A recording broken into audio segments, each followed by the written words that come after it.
Selamat hari Minggu, puji Tuhan, haleluya.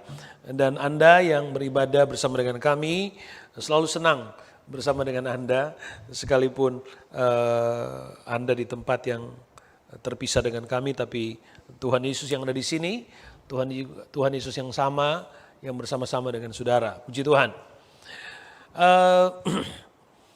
Ya, saudaraku yang kekasih di dalam Tuhan, terima kasih tadi, saya senang sekali tadi waktu announcements, Chris mention tentang anak-anak yang membawa korban. Tadi saya sudah perhatikan mereka, ya, saya perhatikan mereka masing-masing bawa envelope dan sudah berminggu-minggu saya perhatikan anak-anak Sunday School itu setia, ya, memberikan korban persembahan. Ya, puji Tuhan. Saya percaya itu adalah warisan rohani yang terbaik dari orang-orang tua, ya. Tapi jangan lupa ya, orang tua jangan cuma wariskan, tapi orang tua jangan lupa ya, karena persembahan itu adalah bagian dari ibadah. Ya, persembahan adalah pelayanan. Itu tadi kita sudah baca tadi jelas. Ya, itu pelayanan kasih. Ya, persembahan itu adalah bagian dari ritual dalam ibadah. Ya, nanti kalau kita belajar tentang tabernakel, ya, di dalam Tuhan kita menerima keselamatan itu oleh iman percaya. Iman itu adalah pertobatan, generosity dan doa. Ya, pertobatan, generosity dan doa. Dan itu harus dikerjakan sepenuhnya sebagai orang yang beriman. Oke, saya tidak akan bicara tentang hal itu, tapi saya cuma ingatkan teman, saudara-saudara, terima kasih untuk keteladanan anak-anak Sunday School yang diajar dengan baik oleh guru-guru Sunday School dan diwariskan warisan rohani dari orang-orang tua untuk memberikan persembahan. Ya, Tuhan Yesus memberkati.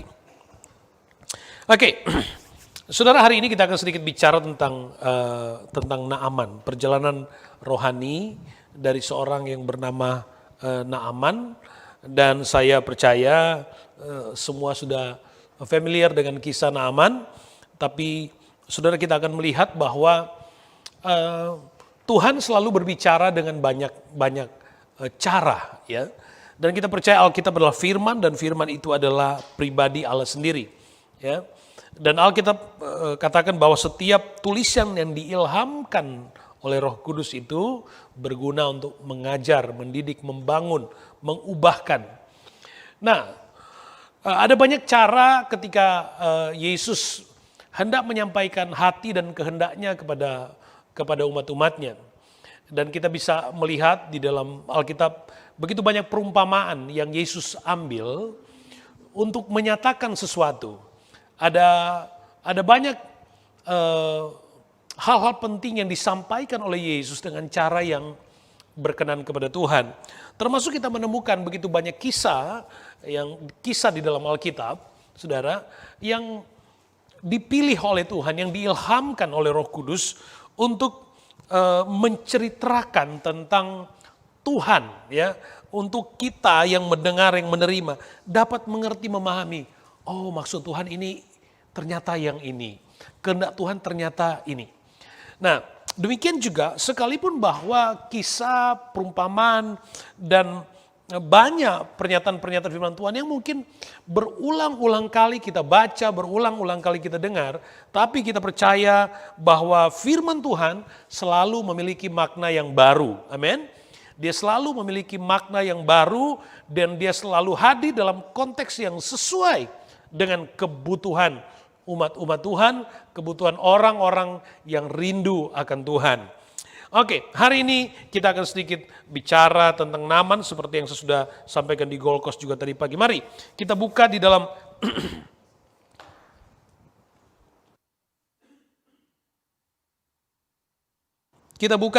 dua Raja-Raja pasal yang pertama. Dua Raja-Raja pasal pertama. Maaf, 2 Raja-Raja pasal 5 ayat yang pertama maksud saya, ya. 2 Raja-Raja pasal 5 ayat yang pertama. Naaman, panglima Raja Aram, adalah seorang terpandang di hadapan tuannya dan sangat disayangi. Sebab oleh dia Tuhan telah memberikan kemenangan kepada orang Aram. Tetapi orang itu seorang pahlawan tentara yang sakit kusta. Nah, Alkitab mencatat tentang satu figur yang kalau di era kita menyebut seorang profesional yang sukses di dalam karirnya, dan tidak hanya sukses di dalam karirnya, tapi dia sangat simpatik. Dia sangat dihargai, dia sangat disayangi oleh raja. Dan tidak saja itu, Alkitab mencatat bagaimana seorang Naaman yang disebut panglima Raja Aram. Jadi dia memiliki kedudukan di militer yang paling tinggi. Dia seorang panglima tentara. Dia mungkin berpangkat jenderal, ya. Dia adalah seorang figur yang disegani, seorang figur yang disayangi. Dan banyak peperangan yang dimenangkan karena Naaman. Bahkan di dalam dirinya ada bekas-bekas atau bukti-bukti dari kejayaan, bukti-bukti dari kehebatan, dari sisa-sisa peperangan-peperangan di mana dia lalui, dan itu dia mendapatkan kemenangan. Mungkin ada sayatan di kulitnya, di tangan, di mukanya. Ya, bukan lagi menceritakan tentang betapa sakitnya sayatan atau goresan luka itu, tapi semua itu akhirnya menceritakan tentang kehebatan seorang Naaman. Kehebatan seorang Naaman. Jadi dia memiliki kapasitas dan kualitas yang semua orang menginginkan itu, mengejar itu. Ya. Tetapi saudara, sekalipun pada status militer yang sangat tinggi dan memiliki banyak hal, bahkan didukung oleh orang-orang besar yang menyayanginya. Tetapi ada satu di dalam kehidupan Naaman yang Alkitab catat, dikatakan bahwa dia sakit kusta.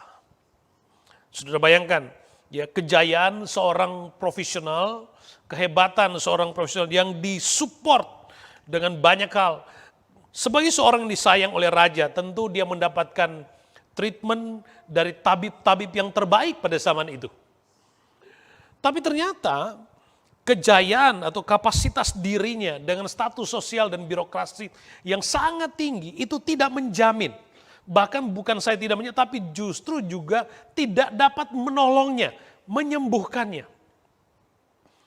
Saudara, ada yang hilang dari kehidupan Naaman.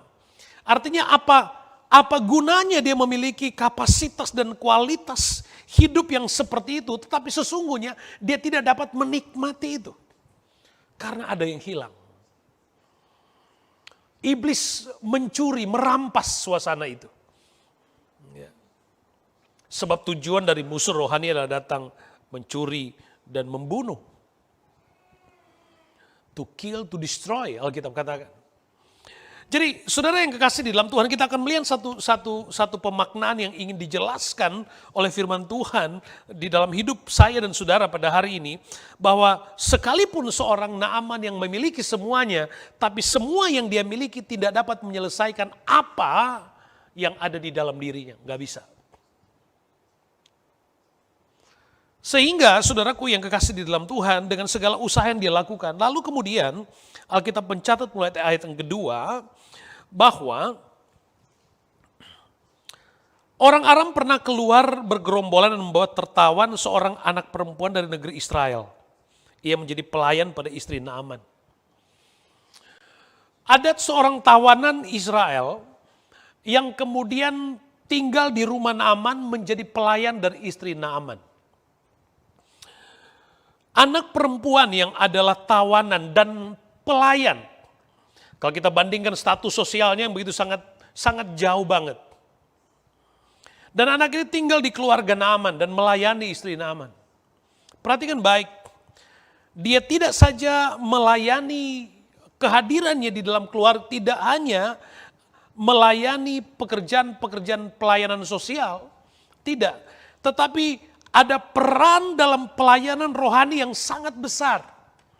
Kalau saudara ikuti nanti, bahwa kemudian Naaman disembuhkan. Sebelumnya bahwa semua yang ada di dalam dirinya, dimilikinya, tidak dapat menyembuhkannya. Tapi akhirnya ending dari peristiwa ini, Naaman sembuh, mengalami peristiwa mujizat yang luar biasa. Kita akan lihat kemudian. Tetapi itu tidak boleh dipisahkan dari peran seorang pelayan, anak perempuan yang melayan, yang pekerjaannya hanya seorang pelayan, bukan siapa-siapa. Tapi dia telah melakukan pelayanan keimanannya yang luar biasa. Sehingga dia berkata, ayat yang ketiga, pasal 5, berkatalah gadis itu kepada nyonyanya, sekiranya Tuanku menghadap nabi yang di Samaria itu, maka tentulah nabi itu akan menyembuhkan dia dari penyakitnya. Wow.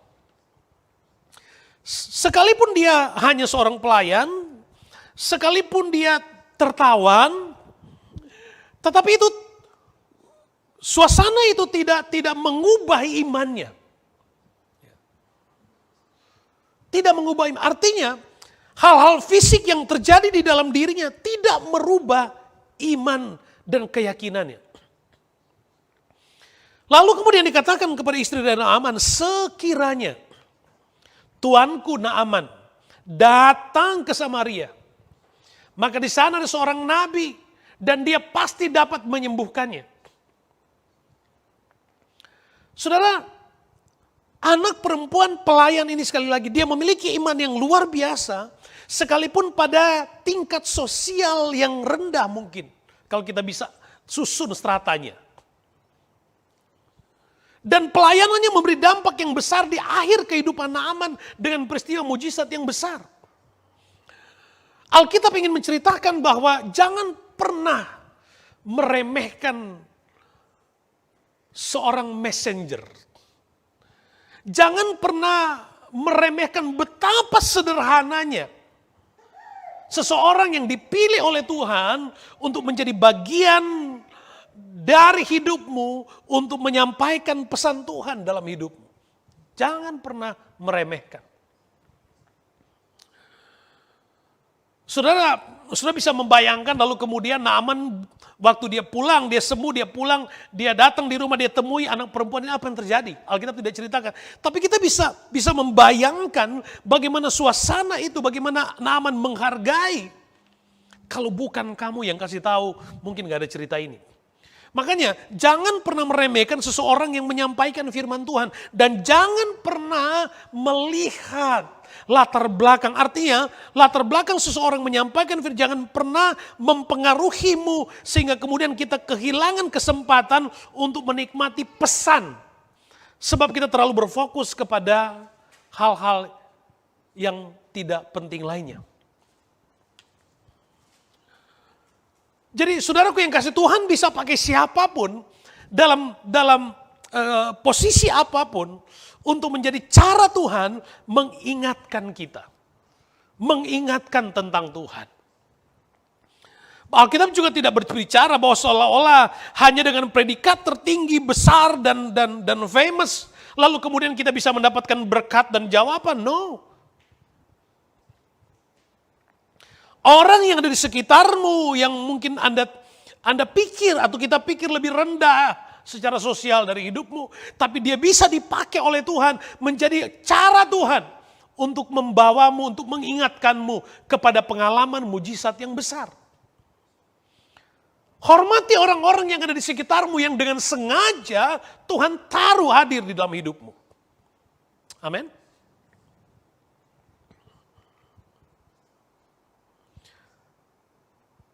Bayangkan pada status seperti itu dia bisa kemudian memenangkan seorang jenderal. Seorang jenderal luar biasa. Dengan hanya menjadi pelayan di rumahnya dia bisa memenangkan seorang jenderal. Hebat banget.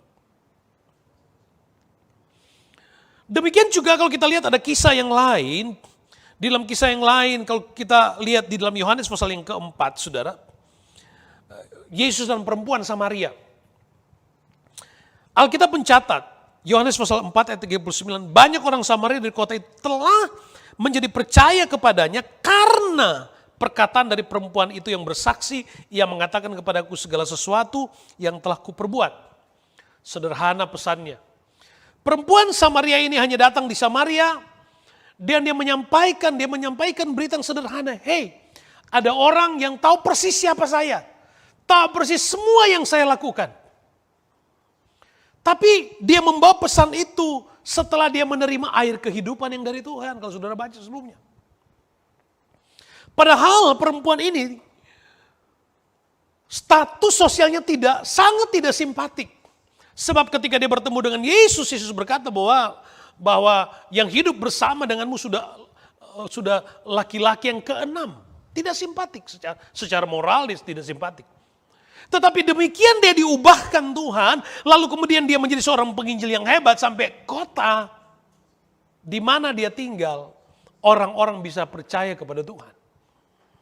Jadi kita bisa melihat dengan jelas di sini, Tuhan bisa pakai siapa saja untuk datang mengabarkan Injil, memberitakan firman Tuhan, siapa saja.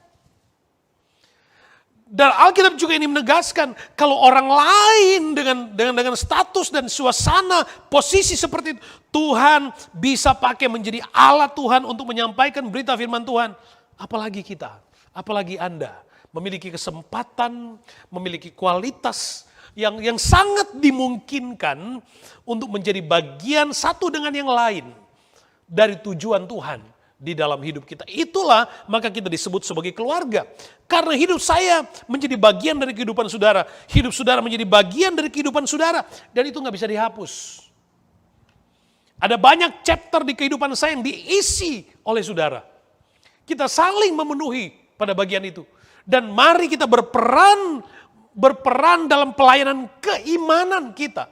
Untuk mengerjakan tanggung jawab seperti yang Tuhan lakukan. Kita sedikit kembali kepada perempuan pelayan di rumah Naaman. Saudara yang kekasih di dalam Tuhan Yesus Kristus. Kalau kita memperhatikan di dalam kisah ini, saudara, bahwa anak perempuan ini berkata, kalau saja dia datang di Samaria, ada seorang nabi dan kalau Tuanku datang, dia pasti akan menyembuhkan. Jadi ada pernyataan iman.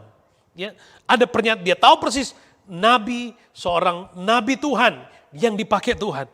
Artinya dia pun percaya kepada Tuhan. Dia pun beriman kepada Tuhan. Dia memiliki iman yang luar biasa.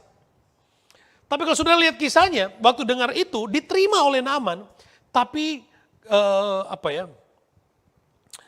Naaman menginterpretasikannya dengan cara yang berbeda. Dia dengar berita itu, dia datang kepada raja. Dia datang kepada raja, dia katakan, raja, di Israel ada seorang nabi yang bisa menyembuhkan saya. Raja bilang, kalau gitu saya akan kirim surat kepada Raja Israel supaya dia bisa menyembuhkan kamu.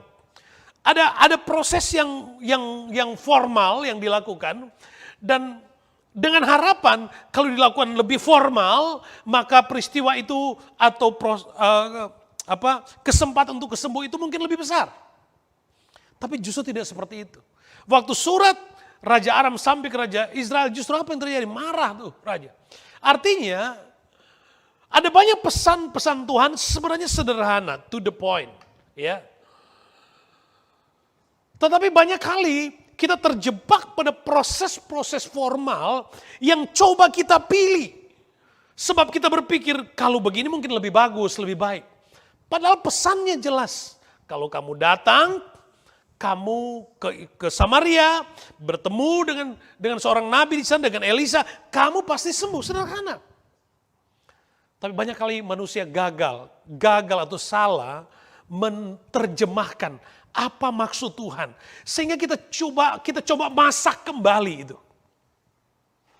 Dan banyak kali kita gagal mengalami jawaban justru. Makanya dengan Tuhan adalah sebuah penyerahan diri total. Kalau kita serahkan kepada, udah serahkan semuanya. Serahkan semuanya. Jangan coba-coba kalau Tuhan tidak bicara kepadamu untuk melakukan sesuatu, jangan lakukan sesuatu. Kecuali Tuhan bicara kepadamu, Anda diingatkan oleh Roh Kudus untuk melakukan sesuatu dalam rangka menerima jawaban itu, silakan. Tapi jangan seolah-olah dalam tanda petik kita coba menolong Tuhan. Oke, saya berhenti di situ pada poin yang bagian yang ini. Nah,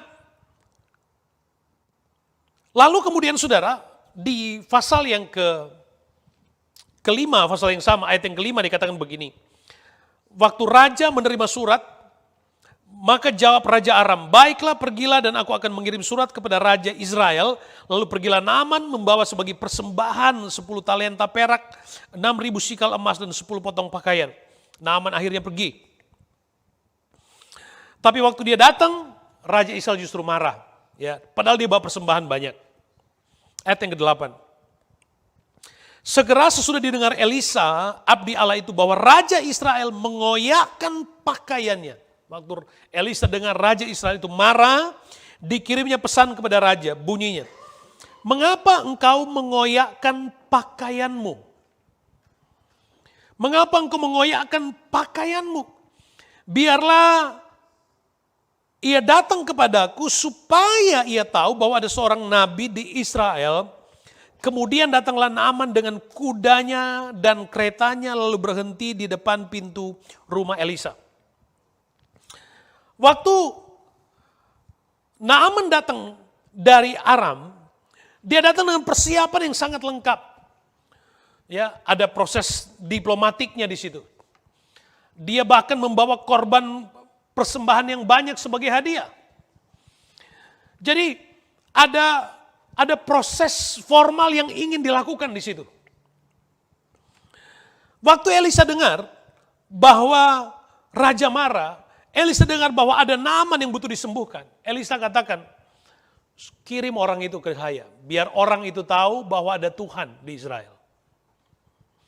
Lalu Naaman dengan segala persiapan seperti halnya waktu dia datang dari Aram, dia datang dengan ekspektasi bahwa sebagai seorang dengan pangkat dan kedudukan dengan kapasitas yang tinggi, dia akan mendapatkan sambutan dari Elisa. Dia akan mendapatkan sambutan kalau boleh karpet merah, kira-kira begitu.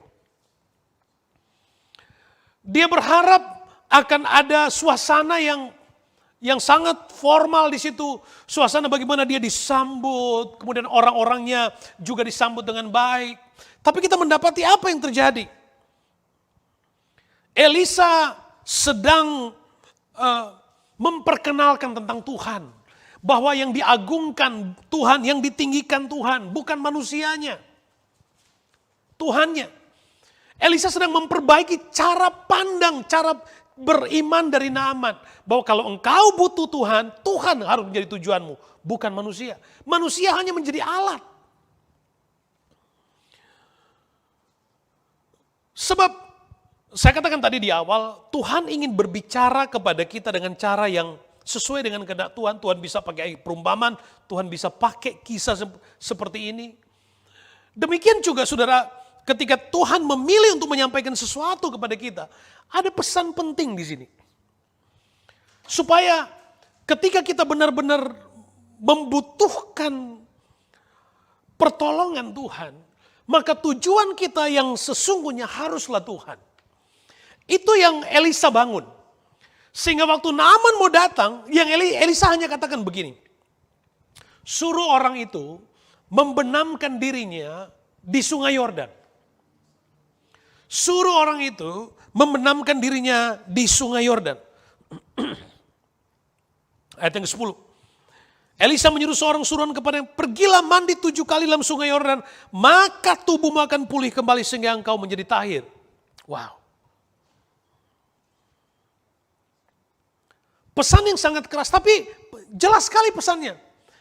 Elisa mau bahwa sebagai seorang pejabat tinggi, bahwa sebagai seorang dengan segala kapasitas yang ada di dalam dirinya, dia harus belajar bahwa ketika dia datang kepada Tuhan, dia harus datang dan mampu melepaskan semuanya terlebih dahulu. Menanggalkan semuanya dan merendahkan dirinya sepenuhnya kepada Tuhan untuk dapat mengakui Tuhan. Selama kita belum melepaskan semua kehebatan, kapasitas yang kita pikir kelebihan kita yang tidak dimiliki oleh orang lain, dan itu kita bawa di hadapan Tuhan. Saya tidak katakan Anda tidak mengalami mujizat, tapi jarang peristiwa itu terjadi. Tetapi di dalam Alkitab selalu mencatat bahwa ketika Allah menjawab seseorang, terutama pada kisah-kisah yang seperti ini, Maka Allah selalu mengajar untuk terlebih dahulu merendahkan diri. Waktu Yosua datang menghadap Tuhan, bertemu dengan panglima bala tentara sorga, Yosua mengenakan seluruh perlengkapan perang. Tapi waktu Yosua bertanya kepada malaikat Tuhan, kawankah engkau atau musuh? Jawabannya jelas, hanya dikatakan begini, tanggalkan kasutmu. Artinya rendahkan dirimu terlebih dahulu. Akui Tuhan terlebih dahulu. Seorang perwira dalam perjanjian baru yang datang kepada Yesus minta supaya hambanya disembuhkan. Pada waktu Yesus mau datang, dia katakan, enggak usah datang, aku enggak layak. Aku enggak layak. Cukup katakan satu kata saja, hambaku pasti sembuh. Jadi kita lihat, orang-orang dalam kapasitas yang seperti ini, Tuhan selalu didik dengan cara yang seperti ini. Lepaskan, tanggalkan dulu semuanya, baru datang kepada Tuhan. Tuhan sedang membentuk Naaman. Setiap kali Tuhan menjawab seseorang dengan konteks kebutuhannya, maka terlebih dahulu Tuhan bentuk karakternya. Demikian juga dengan Naaman. Waktu Naaman datang, dia berpikir dia disambut, ya, ada panitia khusus untuk penyambutan. Mungkin diharapkan seperti itu. Tapi belum juga dia sampai, cuman pelayan yang keluar. Saudara kebayang nggak? Saya coba picture begini. Saudara butuh sesuatu dan mengharapkan saudara datang ke pastori lah kira-kira begitu ya. Datang ke pastori, minta didoain. Tapi saudara belum masuk rumah, saya cuma dari dalam udah teriak, sudah sana pulang dan berdoa aja sendiri, pasti Tuhan tolong. Gitu kira-kira.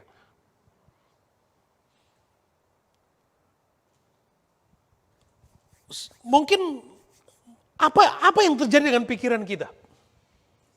Tentu tergantung dengan tingkat keimanan kita. Naaman ketika dia mendapati bahwa begitu sampai dia nggak dapatkan sambutan, dia cuma dapat sambutan dari seorang pelayan dan katakan sana ke Sungai Yordan, mandi 7 kali di sana. Mandi 7 kali di sana. Maka kamu pasti sembuh. Wow. Sebenarnya kan kuncinya sudah dikasih tahu, jawabannya sudah dikasih tahu. Kamu ke sana, kamu sembuh di sana. Udah jelas kok. Kamu ke sana, kamu sembuh. Kamu percaya, kamu sembuh. Kamu merendahkan, kamu sembuh. Kamu percaya Tuhan sungguh-sungguh, kamu sembuh. Itu pesan pentingnya. Tapi banyak kali, ekspektasi kita ingin mengalami proses fisik, emosional. Untuk seolah-olah kalau nggak ada ekspresi fisik yang sangat ekspresif, kita nggak afdol gitu, rasanya nggak ada urapan, gitu kan? Perhatikan kata Naaman. Naaman ayat 11 katakan begini. Naaman dengan gusar, marah, sambil berkata, aku sangka bahwa setidak-tidaknya ia datang keluar, berdiri memanggil nama Tuhan Allahnya, lalu menggerak-gerakkan tangannya di atas tempat penyakit itu, dan dengan demikian menyembuhkan penyakit kustaku. Ekspektasi dari Naaman seperti itu. Ini kurang ajar ini, mungkin pikirnya bagi kurang ajar ini. Dia tidak tahu siapa saya. Dia nggak tahu saya ini orang pangkatnya tinggi. Dia nggak tahu, raja aja. Kalau saya ngomong dia dengar. Dia marah. Naaman bicara tentang otoritas rohani. Naaman bicara tentang abdi Allah, seseorang yang Tuhan tempatkan di dalam dirimu untuk membentuk karakter rohanimu. Dengan cara Tuhan. Lalu saudaraku yang kekasih, Naaman katakan, paling tidak dia datang sambut dan berdoa panggil nama Tuhan, dan gerak-gerakan tangannya di atas kulitku, lalu kemudian saya bisa sembuh. Tapi justru dia suruh saya ke Sungai Yordan, marah. Saudaraku yang kekasih di dalam Tuhan, Tuhan sedang membentuk karakter rohani seorang yang bernama Naaman untuk dapat mengalami jawaban Tuhan. Demikian saya contohkan tadi, banyak kali orang Kristen datang pada Tuhan, datang beribadah. Ketika dia datang beribadah, mengharapkan pertolongan Tuhan, dia cenderung menginginkan sebuah pengalaman fisik yang yang karismatik gitu, kira-kira begitu. Sekalipun Tuhan bisa, ya tentu kita harus punya sikap hati untuk menyatakan kesungguhan kita kepada Tuhan, gitu lah, ya. Bagaimana penyembahan pujian kita juga itu itu juga menentukan, ya. Itu juga bicara tentang hati, tentang kesungguhan. Tetapi kalau kemudian kita mengharapkan Tuhan dengan metode seolah-olah kalau tidak dengan metode seperti itu kita nggak afdol, nggak ada jawaban. Kalau nggak jatuh, nggak enak gitu. Kalau jatuh silakan jatuh, tapi kalau jatuh dulu baru sembuh. Ya kalau sembuh, kalau enggak 2 kali sakitnya. Yang perlu kita bereskan adalah waktu kita membutuhkan sesuatu, maka tujuan kita harus Tuhan. Bukan manusianya. Tujuan kita Tuhan sumbernya. Pikiran kita harus terarah kepada Tuhan. Kalau hati dan pikiran kita terarah kepada Tuhan, hati kita dipersiapkan dengan baik kepada Tuhan, maka kita akan willing menyerahkan diri kita apa saja. Terserah. Kalau ke dokter saja, kita apa kata dokter, kita melakukan apa saja kata dokter. Kalau dokter suruh sesuatu yang tidak pernah Anda lakukan sebelumnya, Anda pasti akan tetap mau melakukan. Untuk apa? Ingin sembuh bukan? Lalu kenapa dengan Tuhan? Kalau Tuhan menginginkanmu bukan saja dijawab tapi dipulihkan, tapi ada kondisi yang Tuhan inginkan engkau lakukan, tapi pikiranmu kemudian banyak kali mengganggu, menghalangi, mengalami mujizat Tuhan. Kadang-kadang kita nggak terima cara Tuhan di dalam hidup kita. Kenapa? Karena kita suka membatasi Tuhan dengan pikiran kita yang sangat terbatas. Ayat yang ke-12, perhatikan kemarahan dari Naaman. Bukankah Abana, Parpar, sungai-sungai Damsyik lebih baik dari segala sungai di Israel? Bukankah aku dapat mandi di sana dan menjadi tahir? Kemudian berpalinglah ia dan pergi dengan panas hati. Saya pernah menjelaskan berapa tahun yang lalu. Jangan pernah membuat keputusan penting waktu Anda marah. Sebab keputusan yang dilahirkan waktu Anda marah itu kualitasnya less 25%. Nah, Naaman, dia marah, dia bilang begini, loh, kenapa harus Yordan? Ada sungai-sungai yang jauh lebih baik di daerah saya. Mestinya saya mandi di tempat-tempat terbaik seperti itu. Kenapa harus Yordan? Begitu kita marah, kita memberikan kesempatan kepada pikiran-pikiran yang bukan dari Tuhan menguasai kita. Itu hati-hati. Hati-hati. Mulai membandingkan. Ini pendeta gak benar pasti. Hanya karena alasan gak suka. Bayangin kalau sudah gak suka, hanya masalah biji tomat sampai ke urusan durian jadi serius. Hanya hal-hal kecil sampai ke urusan padahal cuma perkara kecil sampai dibawa-bawa masalah-masalah yang lain. Kenapa? Karena panas hati. Saudara, ada saatnya Tuhan dengan sengaja memproses kita pada seseorang atau pada tempat, pada tempat yang kita mungkin gak suka, yang tidak sesuai dengan selera kita, tapi itu tempat yang Tuhan pilih.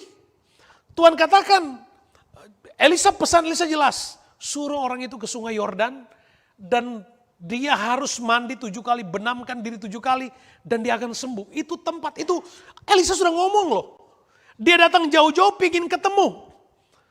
Sebelum ketemu aja, Elisa, dia sudah mendapatkan jawaban. Coba dia taat dari awal. Ketaatan turunannya itu dengar-dengaran. Gitu.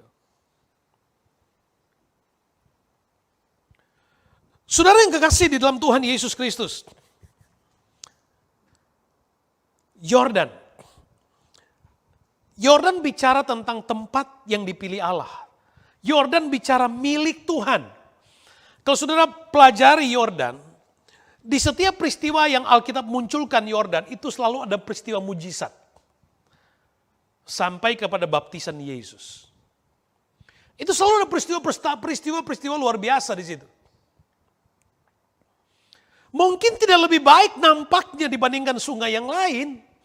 Tapi kalau itu tempat yang Tuhan pilih untukmu, maka di situ pasti menjadi momentum terbaik Tuhan untuk hidupmu, untuk hidup kita.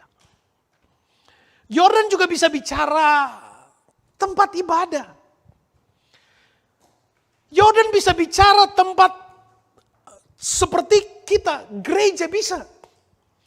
Waktu 10 orang sakit kusta datang kepada Yesus dan minta disembuhkan. Apa yang Yesus katakan? Yesus katakan, pergi, tunjukkan dirimu kepada imam-imam. Bawa persembahan seperti yang diperintahkan oleh Musa. Lalu Alkitab katakan, sembuh. Sembuh. Waktu Yesus berkata, pergi tunjukkan dirimu kepada imam. Itu tidak sedang memerintahkan untuk datang ke Durek, bukan. Tapi datang ke Latvian maksudnya. Datang ke tempat ibadah. Datang ke Hope. Datang ke FOG. Datang ke tempat-tempat yang Tuhan pilih untuk kita. Dengar baik. Ada tempat-tempat yang dengan sengaja Allah pilih. Dan itu menjadi momentum jawaban Tuhan. Momentum perjumpaan kita dengan Tuhan. Dan mari kita belajar memahami apa yang hendak Tuhan ceritakan.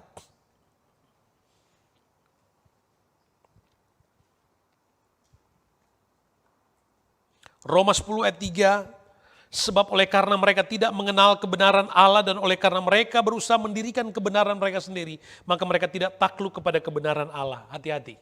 Ya, hati-hati. Hati-hati. Ada yang benar-benar bertolak belakang. Ada kebenaran bertolak belakang, tapi ada kebenaran yang separuh benar, separuh salah. Ada yang kita pikir benar, tapi caranya salah. Caranya salah. Tuhan mau supaya sederhana. Yordan menunjuk kepada ketaatanmu. Saya pernah berkata bahwa ibadah adalah jawaban Tuhan atas semuanya di hidupmu. Ibadah adalah momentum Tuhan untuk menjawab kehidupanmu. Ayat 13.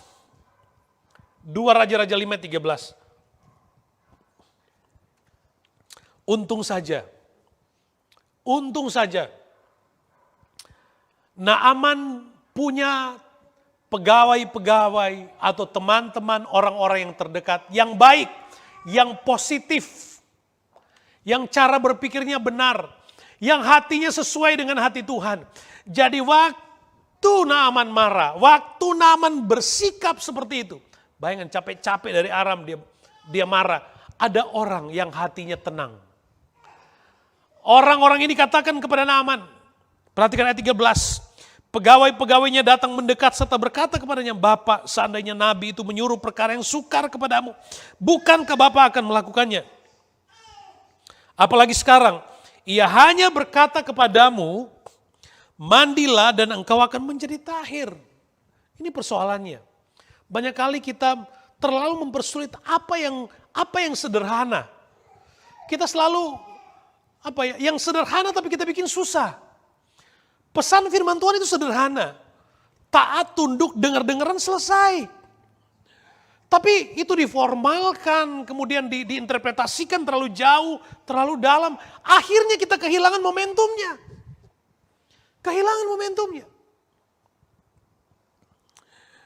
Untung saja ada orang, ada sahabat. Makanya hati-hati memilih teman, hati-hati bersahabat. Supaya kita dapatkan sahabat yang dapat menjadi teman dalam perjalanan iman. Teman dalam kedewasaan iman. Teman dalam tujuan Tuhan. Teman yang bisa memberikan ketenteraman, kesejukan. Jangan jadi teman yang, untung aja bukan di sini, yang nonton maksud saya. Ya, kalau ada teman mau nggak ke gereja, dia telepon dulu, kamu ke gereja nggak? Enggak, kalau gitu saya juga malas nih ke gereja. Kamu mau doa nggak? Enggak, kalau gitu saya juga malas. Iman yang sangat tergantung kepada orang lain bahkan tidak menjadi berkat buat orang lain. Saya tahu di komunitas kita, puji Tuhan, kita punya komunitas yang saling support, amin. Ya, dan It's true, saudara ya. Saya bangga dengan itu. Harus saling memotivasi. Ada banyak orang yang tidak mencapai titik klimaks dari perjalanan imannya bukan karena orang itu sendiri, tapi salah memilih teman atau orang lain salah berperan dalam dirinya.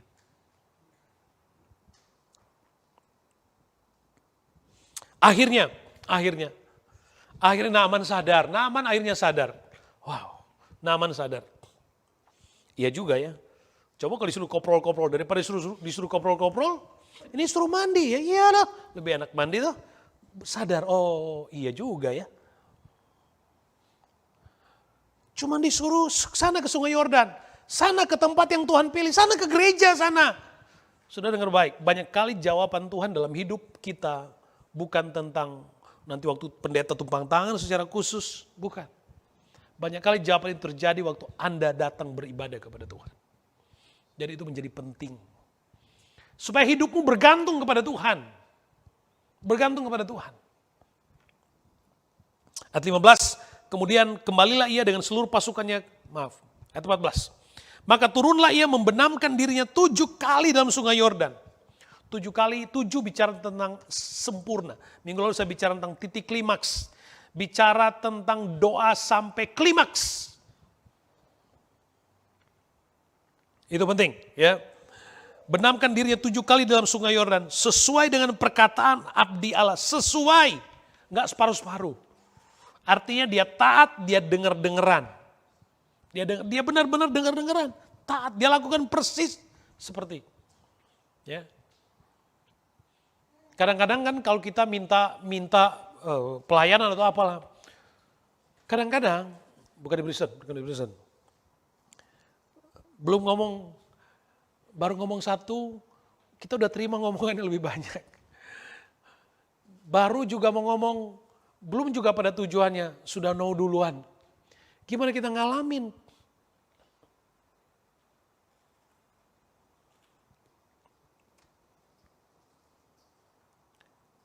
Alkitab lalu ceritakan, Naaman melakukan sesuai persis sama dengan apa yang dikatakan oleh abdi Allah. Lalu apa yang terjadi? Dia tidak saja mendapatkan jawaban, tapi dia pulih.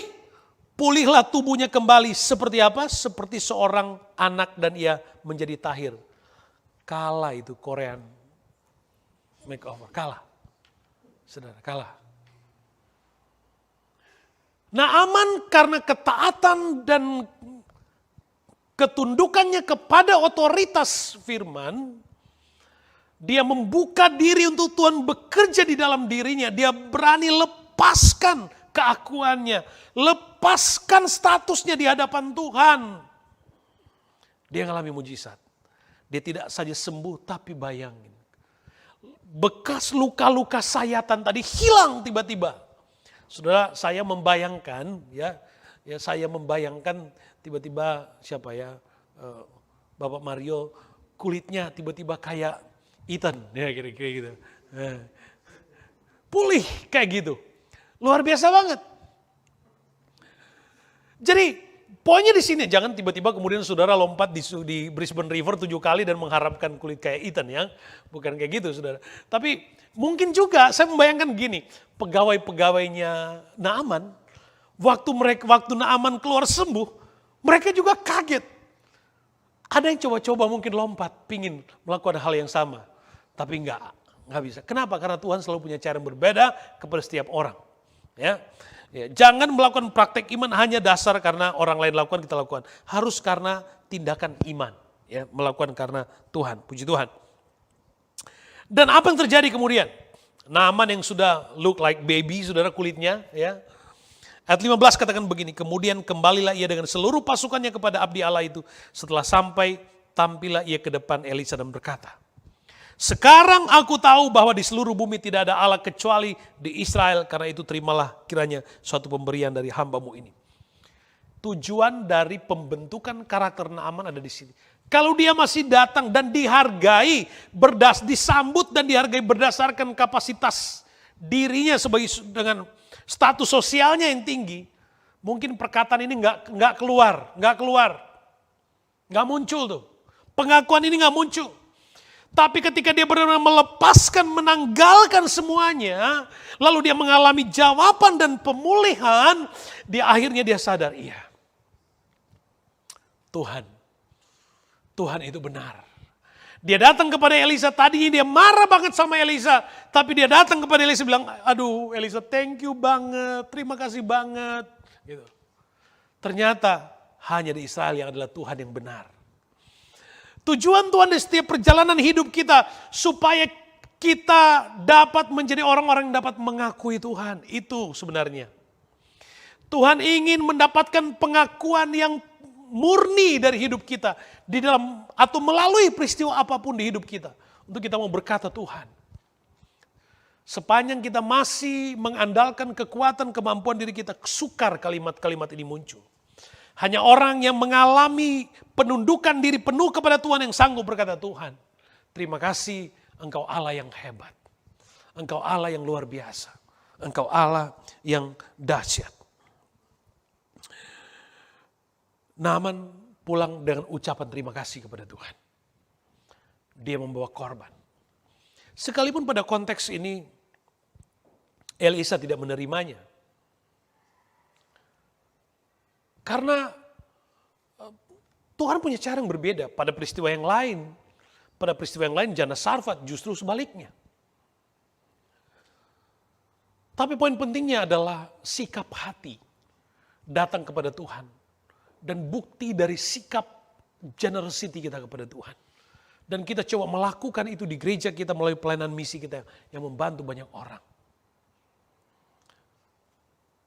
Saudara, Tuhan memperlengkapi komunitas kita dengan berkat-berkat yang istimewa. Saudara bayangin, ada yang menyumbang berkat untuk misi.